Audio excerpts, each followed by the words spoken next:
Broadcasting from the business capital of the world, this is the Podcast Business News Network.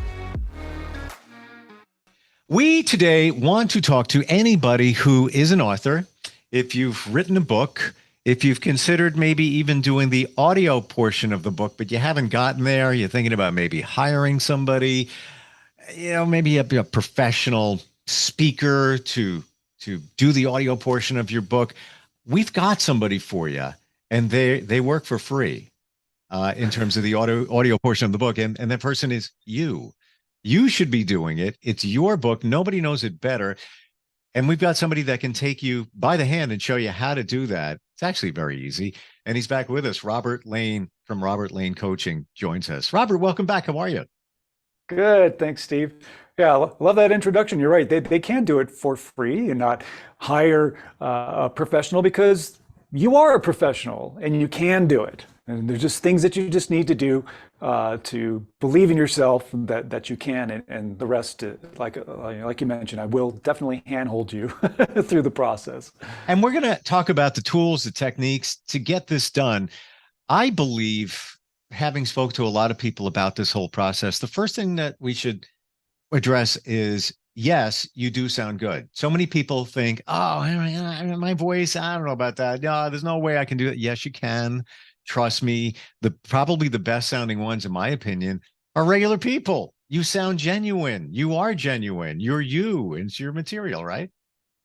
Absolutely. That's number one. The first thing before you begin, and this is what I teach my clients, is and again, confidence is one of the major issues that I see that a lot of authors have. They're very confident when they write their book and publish the book. It's in written word form, but then, speaking, there can be some reservations, again, maybe not having the confidence in the voice. So confidence is key. Before you hit that record button, we do mindset work. We get ourselves in the right frame of mind, believing in your voice. And it's not just only believing, but feeling it. You have to feel it. I believe in it. Own your voice. It's so important. When you have the confidence to say what you're going to say and narrate your book, it comes through. That confidence comes through. And that's part of that intangible that comes through when a listener is hearing somebody do their audiobook. So yes, confidence is definitely number one. How do you gain that confidence? It's easy, I guess, easier said than done. But what would you tell somebody if they're obviously first time they've ever done it? Number one fear for all of us is public speaking. So in a sense, this is a form of that. You're not in front of people, but it's sort of like that. What do you tell people? It is sort of like that. What I do is I have a couple of mindset exercises and techniques that I have my clients do to help make them feel grounded, relaxed, put them in a positive state of mind, and then again, affirmations. And we hear this a lot, with a lot of self-help gurus and books and that kind of thing. But affirmations really are great to tell yourself, and putting it in present tense. I have a great voice. I am a great narrator. And you say it, and you need to say it and believe it until you feel it. And when you do, that does boost the confidence. Sure. There is one thing that I do want to talk with you a little bit, Steve, that I wanted to share, and that is asking yourself this question: who are you talking to? And it's not, who is your genre or who is your target market? I'm talking very specific. Who is the one person that you're talking to when you're narrating your audiobook? Who are you telling your story? Have somebody very specific. What's their name? What relationship are they to you? Very, very important. Is it a husband, a wife, a partner, a best friend, family member, coworker?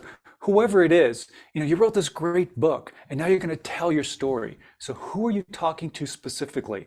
Because that brings in authenticity. That brings in being very conversational and natural. And those are those, again, intangibles that the listener picks up and they definitely hear. So when you're doing your narration, again, ask yourself that question. Who are you talking to? Who is that specific person that you're talking to? Because that helps tremendously. I also feel while we're focusing on the voice and we're going to get to the tech side of things, which Yeah. if you're not technical, don't worry, this is going to be easy. Um, that those affirmations, and I completely agree with you, Robert. Also telling yourself that you're unique, because that, Yes. for those who think I can't do this, I sound horrible, whatever it might be, um, you are unique. Nobody has your voice, and nobody can compare you to anybody else because there's only one you. So if you think of it in those terms, you're going to nail it. And they always say the easiest thing to speak about is yourself. Nobody knows it better than you. Well, next up would be your book, because you wrote it. Nobody knows it better than you, especially the way you want to convey it and the feeling that you want to come out of that book. Right. You wrote it, you lived it, you Yeah. experienced it, and now it's your turn to share it in an audible form. Um, and again, that's what really brings out that authenticity. It's your Mm. unique style. And I'm glad you said unique, because that is so true. Because only you can tell your story in your unique way, the way that you meant it to be heard. And any professional can do a great job. That's true. But as a nonfiction writer, it is your story, and they're not going to interpret it exactly the way that you would. So it really is important. It's your style, it's Mm. your emotional range, it's your pacing. That's what makes you you. And that is in your written word. When people are reading it, they do feel that. So it only makes sense to narrate your own book, because now you're bringing what you put down on the written page and bringing that intangible into something that people can listen. So that, again, is another really important point. I love that you said that, because what the author we're talking about here essentially is giving the words life. Yes, they're on a Mm. page as a traditional book, but now you're breathing life into it, which is, how exciting is that? and you're controlling everything. If you want to read it a certain way, now granted, you're going to coach somebody, and if they're doing something that's Sure. completely off base, that doesn't make sense, you're going to offer that advice. And if somebody fights you, that's their book. That's what they want to do, I would assume. Um, but best practices, you're going to work on that. So why don't we get into the tools, the techniques, because that's probably the second layer might be holding somebody back, that they think, I don't know, I can't do this. I've never really spoken to a microphone. I don't know how to, I've had limited computer ability available. So where do we start with that? Okay. Yeah, we can talk about some, and if you have other thoughts as well, Steve, please share them as well. But Sure. let's just go over just some basic things for great narration techniques. The first thing, of course, is just creating a comfortable, quiet space. And this is all part of the Your Book, Your Voice audiobook coaching program, where I show them how to set up their recording equipment, how to create a nice space for them. And so you pick an area, whether it's an office or a room or somewhere where it's comfortable, it's quiet, you're not going to be disturbed, and you set up your recording space there. And so when you're ready to record, and I tell my clients, block out a minimum of an hour a day to do it. So if there's people in your house, or, let them know, just say, hey, I'm going to be recording for the next hour. Please don't disturb me, so that I can really focus. Another thing, of course, is taking away distractions. No cell phones, no TV in the background, or radio, whatever.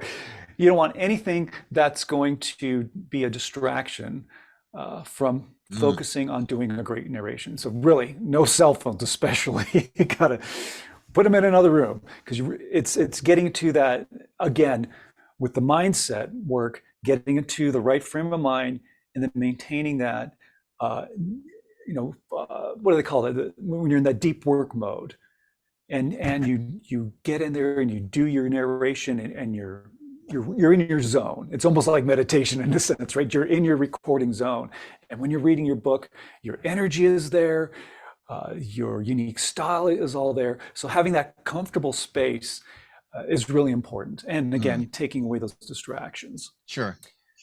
Um, Another thing is whether you're sitting or you're standing, just make sure you have good postural form. You don't want to be slouched over reading your book. You want to have good posture because it does help with the delivery.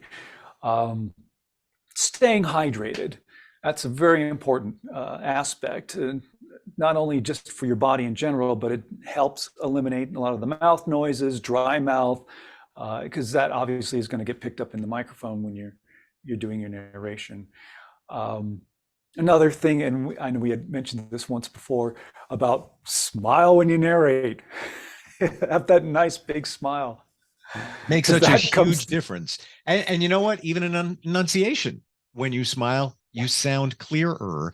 And I do want to add here also, if I could, Robert. Yes. Somebody just hearing this, and this is all new to them. You don't have to record it all at once. Just say it. And how could you? I would never do it. You can't. So don't think that, you're on. All right, what do I do now?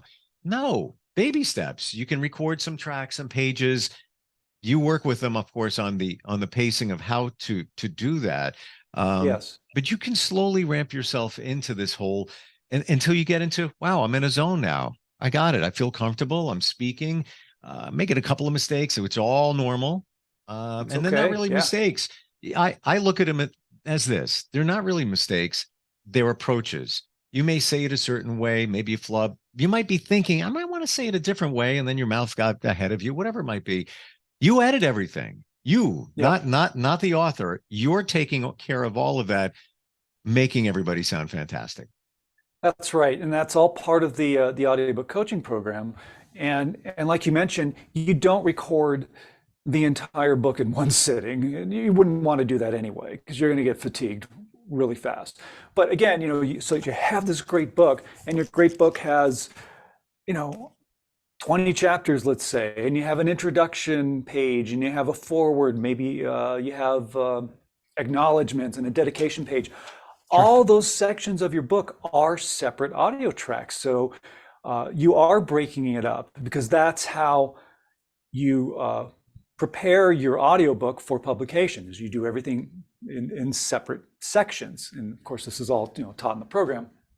But yeah, so then that way, you're not trying to read everything all at once, and you're maintaining the consistency of the energy that you're bringing to it, because you're fresh. Like maybe you record, a couple chapters. Great, you have 2 audio tracks, you have 2 chapters done. Then the next day you do, maybe you have a long chapter, so you just do 1 chapter. That's fine, but you're still maintaining the same level of energy, and it's consistent throughout. And you can even go back and listen to your other tracks, that you have already recorded, just to make sure, oh yeah, that's the energy I had, and that's the energy I want to continue with. So, there's ways to keep yourself consistent with your pacing and your flow. But breaking it up is part of the process, so you won't get overly fatigued. How about some other tips that you might have, either technical tips or even in terms of reading your book? Yeah, sure. Another thing is just being aware of your surroundings, being aware of external noises. It happens. You're recording, and then a plane flies by. You'll hear it. So if it is, that's okay. You stop, no problem. Just go back and start again once it's done. Or you're about to record, and then the gardener fires up the blower. It happens. And it's a really, really great point, because we're so used to our environment that we might not even hear it, because you hear it all the time. Like, I know in the building I'm in, this is my office. I do radio show, podcast, tons of stuff from here. I could have the mic on, and I'm by a fairly busy street right over there. When there's a big truck coming by, I feel it, like the entire, I'm like, whoa, okay. And sometimes you can hear a little bit of a rumble, or, could even be a rumble of thunder. I've had that before. So these things are all, My point here is you don't need a professional broadcast studio to do this stuff. You can get it done and it'll sound fantastic once you're coached through Robert here, and you go through the process, and he makes you sound good no matter what. That's right. That's right. And here's another thing to keep in mind too. And I do teach this in the program about recording levels and headset levels. When you're recording, I show them that, and they can see it. There's a graph in the recording program, so they know they can visually see their level. And I want them to get used to hearing it in their headphones. So what they see and what they hear, get used to what you see and what you hear, what you see, what you hear, right? You have, your mind will kind of lock into that. So that way, when you're recording, you'll notice when you're talking too loud or if you're talking too soft, you'll hear it. And you do get used to that. So just another thing to be aware of is, again, recording headphones levels. And when you have that locked in, it makes the process run a lot smoother. And then, of course, mic placement. The way you have your mic placed is great. You sound great. You don't have to be on top of the mic like this all the time. There's a certain distance that sounds good. When you're reading your book, maybe sometimes the mic, if it's in front of you, maybe it's harder to read. So turn it to the side. Talk across the mic. Yep. Because it'll still sound great. And guess what? You are now eliminating the possibility of more plosives like P, B, K, those consonants that can pop a mic or just not sound natural. So definitely that's part of what I teach is mic placement and what sounds good. And before the author dives into recording their whole book, I do have them send me a sample first so that I can hear it, I can check their levels, I can listen for any noises that maybe they didn't hear or were aware of. Anything that would make the recording not sound fantastic. And if there's any issues, I tell them, make this adjustment or that adjustment, and then send me another sample just so I can make sure. And then you're off to the races, and you can go ahead and start recording your book. And all this stuff, it's not even super critical to what you're saying. I'm totally on your page. Don't overthink it. It's okay. Yeah. because you're doing a test recording. So back in the day, I would always be very particular where the microphone was. No, it picks up. It's fine. Here, I'm here. I'm over here. It's like, it's okay. You'll get used to it. But again, you're not going to waste any time because they're going to send a test file to you to make sure, just validate that everything is great. So in the time we have left, what do you think? Should we, in terms of tools and techniques, walk through the process in a way where, all right, they've started, test file sends, mic placement is good. Now they're recording tracks. Each one is a separate one. When we say a separate track, what is that? Is that a page? How would you define a separate track? I would say the separate track, because everything is divided up, and when you publish, you do upload, or well, we do the uploading for you, but we do upload everything as a separate. Here's chapter 1, here's chapter 2, chapter 3. Everything is uploaded separately anyway, so you do need to do that. You do need to record everything as a separate audio file for each part of your book. So you can do it in linear fashion if you want. Start from the beginning, opening credits. All right. So, and again, in the program, we explain, what you need in the opening credits, what is required, what are things you can put in there, et cetera, et cetera. So for example, basic opening credits are title, subtitle, who it's narrated by, who the author is. So for example, I'll use my book as an example. Lights, Action, You, the guide to master your mindset, overcome work stress, and regain your personal freedom. There's your title and subtitle, written by Robert A. Lane, narrated by Robert A. Lane. Now, the beauty about doing an audiobook is that you don't have to be so mechanical. You can put your personality into it. So, instead of just saying, written, you could just say something like written and narrated by yours truly, Robert A. Lane. Make it conversational, make it, enjoyable for that listener to hear. And you have that leeway. You don't have to be so verbatim with, what you're doing. So for example, if you have a quote in your book, you can say, this quote is by such and such, say the quote and continue on. So it has a flow instead of just reading verbatim off the page. Obviously, it's different when you read it than when you are speaking it. So you do want to make that conversational. And I think probably the biggest piece of advice is practice. Practice, just like a singer or a band, they practice and they know their song or their album or what they're going to do before they step into the recording studio to record. Just practice, get used to it. Get used to hearing, the headphone levels and seeing the recording levels. Get used to your mic placement. Get used to having your ebook in front of you so you can flip those pages, because you don't want to use your paperback because you're going to get but you turn pages. You do not want that in your audiobook. So you want the digital form so that you can just swipe it and you're not going to hear it. And you can still read your page without, any issues. But again, all the details are in the program, but these are just techniques to keep in mind when you do your audiobook narration. I'm glad you said practice, because you can practice audio tracks, right? You could just record some tracks for yourself just to listen back, or maybe even share it with friends or family. I would imagine so, just to see what it sounds like, get some feedback, right? It's just because they recorded it doesn't mean everything is getting sent to you. Am I getting that right? Well, yeah. So before you hit the record button and like, this is the take, practice. As a matter of fact, use all the equipment and everything that I send you as part of the program.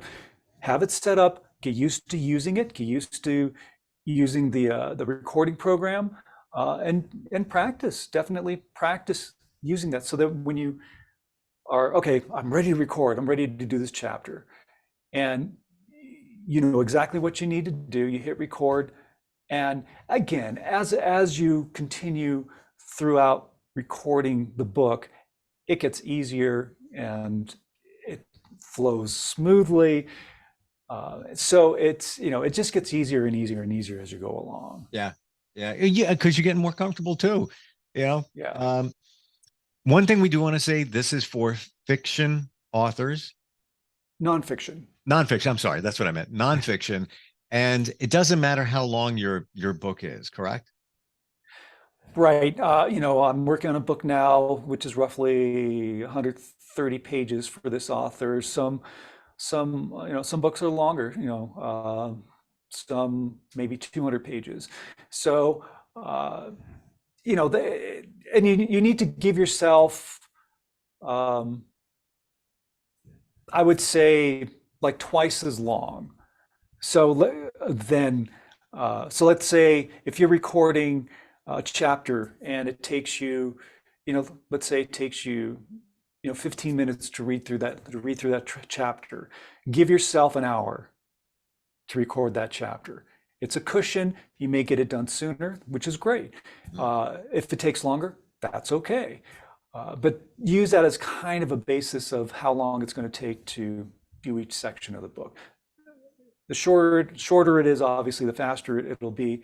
But remember, you're keeping the energy, you're keeping the right frame of mind, the positivity, the unique style and personality. You have to maintain all that. So that's, again, no matter how short or long that audio file is, whether it's an introduction or a full chapter, that same energy has to be consistent throughout the entire book. Yeah, it's like going to keep running a race. You can't get to the a few pages in and just like kind of run out of steam, and you're not bringing it on like you did at the very beginning, which is also why you want to take some breaks.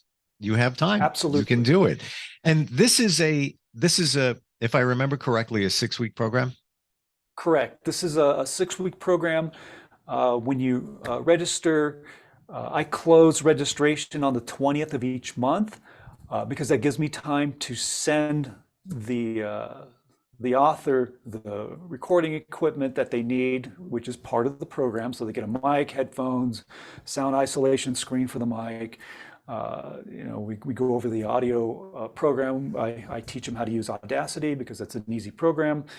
that a lot of people use. So I teach them how to use that for recording, teach them how to send the files to me, how to label everything properly so that they're organized.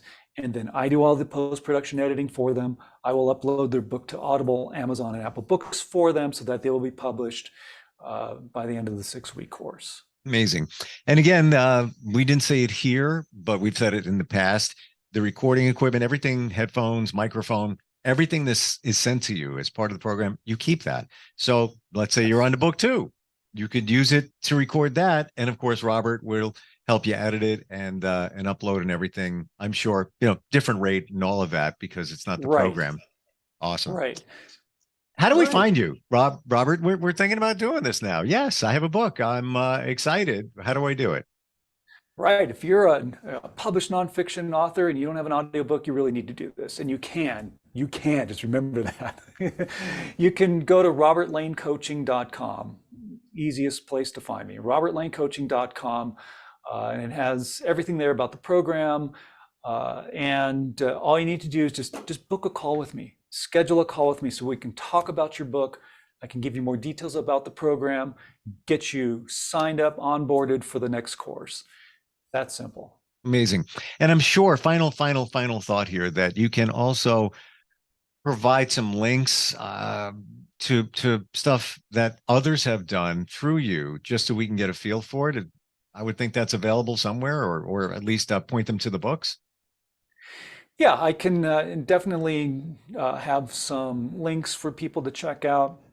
Also part of the program, it's not just, there's video modules, and we do group calls, a weekly group call. There's a private Facebook group that people can get in touch with me if they have questions when we're not on a group call. So there's a lot of ways to keep in touch and to make sure that, and you mentioned this once, and I love the term, and you said, that I'm their safety net. And I love that because that is so true. I am the author's safety net and accountability partner to make sure that they stay on track and that they're doing a great job.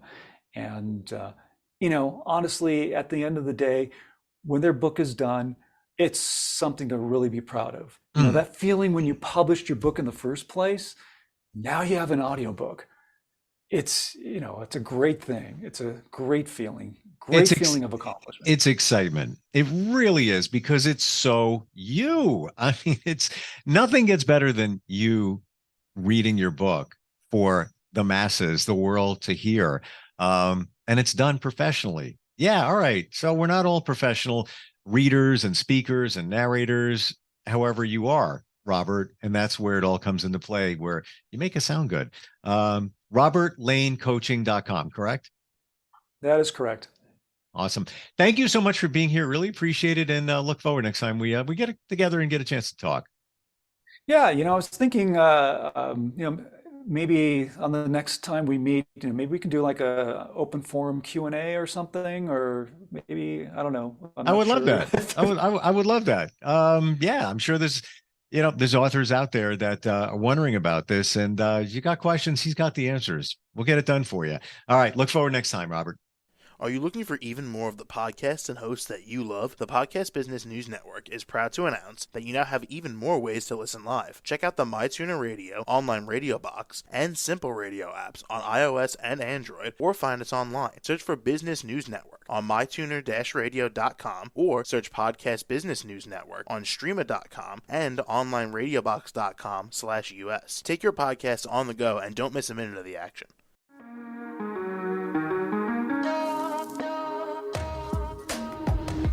Broadcasting from the business capital of the world, this is the Podcast Business News Network. For nearly 2,000 severely injured veterans, everyday life has become filled with barriers. Day-to-day simple tasks can become pretty daunting. I have to carry my chair up 2 flights of steps or have somebody do it for me. What scares me the most is just the falling. When I'm struggling with my house, I think, to have that one great barrier just knocked down, it's crucial. Home for Our Troops is a wonderful nonprofit that builds a mortgage-free, fully adaptive, handicap-accessible house. And there's no catch. It'll be our very first home that we've ever owned. This is a game changer. This is where your life begins again. We need you to join us in completing this important mission. Please visit hfotusa.org and help build homes and rebuild lives. Because of you, everything's going to be okay.